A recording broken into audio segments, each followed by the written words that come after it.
Assalamualaikum warahmatullahi wabarakatuh. Kali ini saya akan sharing kepada teman-teman sekalian. Jadi permasalahan di sini adalah sistem pelumasan, di mana terjadi hambatan ya di sini ya, hambatan oli, ya saluran oli. Ya, saluran oli. Kita fokuskan dulu. Nah, saluran oli ini seharusnya kan terbuka ya.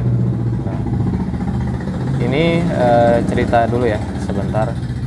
Ini tadinya motor itu habis dari bengkel. Ya, habis dari bengkel, kemudian entah nggak kecek atau apa, kayaknya diganti karet cover headnya diganti. Nah, ketika diganti kayaknya ini nggak dilubangi gitu, masih dalam keadaan tertutup, sehingga saluran oli dari mesin itu tidak tersalurkan ke head cylinder ya. Jadi begini,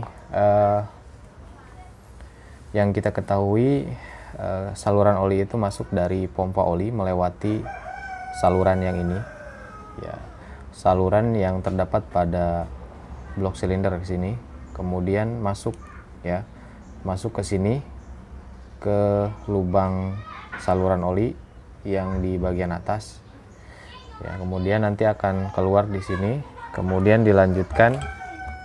Berarti posisinya itu seperti ini ya. Nah, lanjut ke saluran ini, kemudian keluar di sini. Nah, ketika keluar di sini itu terhalang oleh karet yang tadi ini.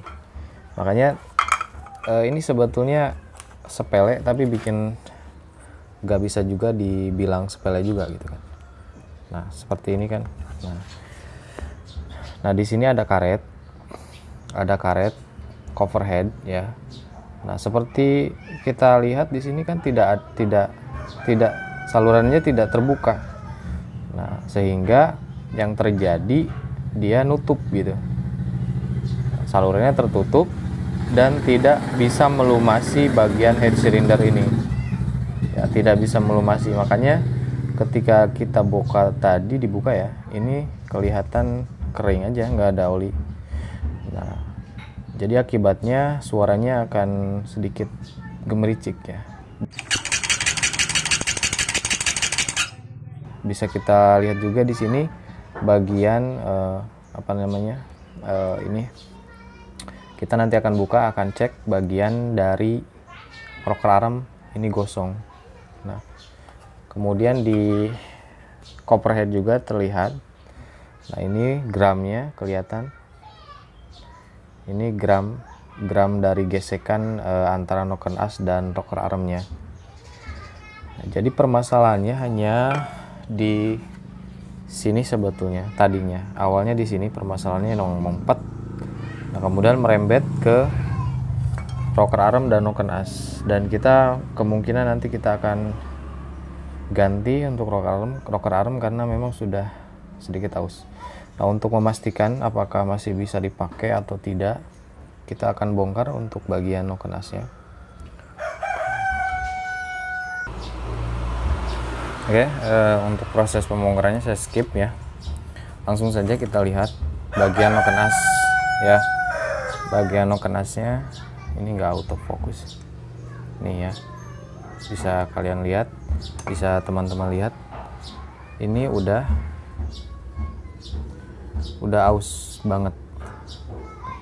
Tuh. Ya, udah macet.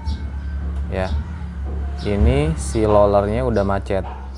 Nah, sehingga akan menimbulkan suara mesin kayak apa ya, suara parah lah ya. Jadi ini akibatnya sepele, akibatnya tadi saluran dari pompa oli tidak tersalurkan ke bagian head.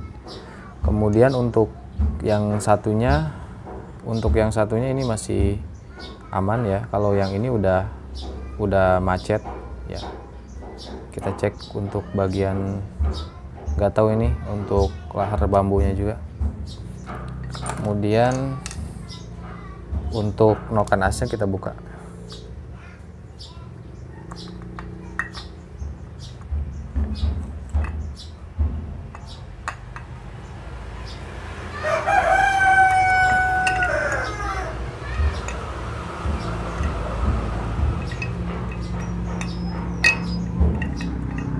Susah, skip dulu. Oke, ini untuk bagian noken asnya ya. Seperti teman-teman lihat, seperti ini bentuknya.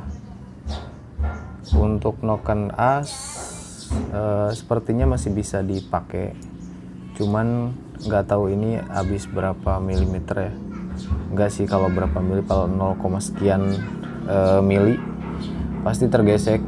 Baiknya sih diganti, cuman nanti kita coba ngobrol dulu sama pemilik motornya apakah nanti mau diganti atau tidak gitu. Nah untuk kesimpulannya ini berarti saluran oli tersumbat ya di sini. Jadi untuk teman-teman sekalian, kalau misalkan nanti untuk teman-teman sekalian, kalau misalkan nanti kalian ganti karet ini, karet coverhead yang ini, itu pastikan lubang saluran ininya dicek ya, dan harus ada lubangnya ya, harus ada lubangnya. Kayaknya ini di potel gitu bisa sih ya, nanti kita lubangi. Ini benar-benar ketutup ya. Nah, pengaruhnya apa? Pengaruhnya selain daripada tadi kerusakan yang terdapat pada silinder head. Nah, kalau untuk silinder blocknya kayaknya enggak ya, karena memang masih ini baru. Jadi ceritanya motor ini udah baru 3 hari dari bengkel, kemudian langsung gitu kan. Kemudian yang terjadi mesin itu kasar. Ini baru ganti blok ceritanya.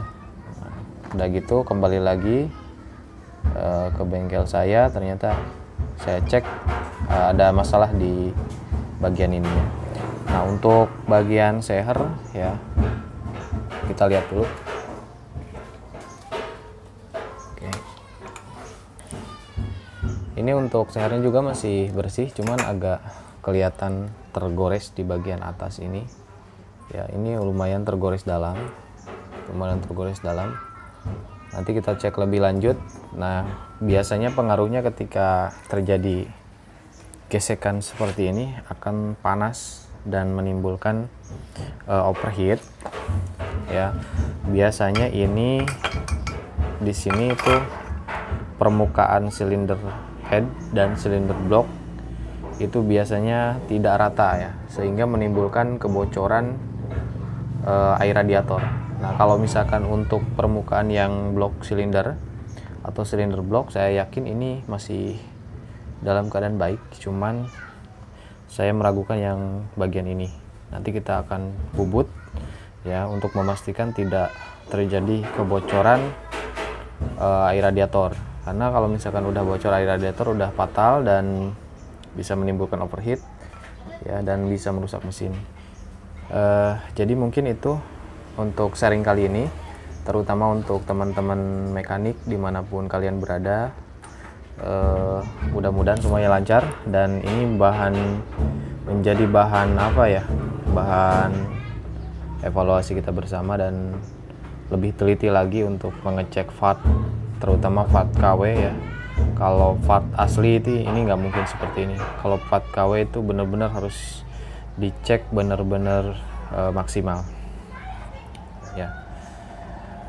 Oke, motornya ini ya, motornya Vario 125 jarak jauh. Oke, itu saja mungkin untuk sharing kali ini. Terima kasih untuk teman-teman semuanya dimanapun kalian berada, terutama untuk para subscriber. Terima kasih atas dukungannya selama ini. Itu saja. Wassalamualaikum warahmatullahi wabarakatuh.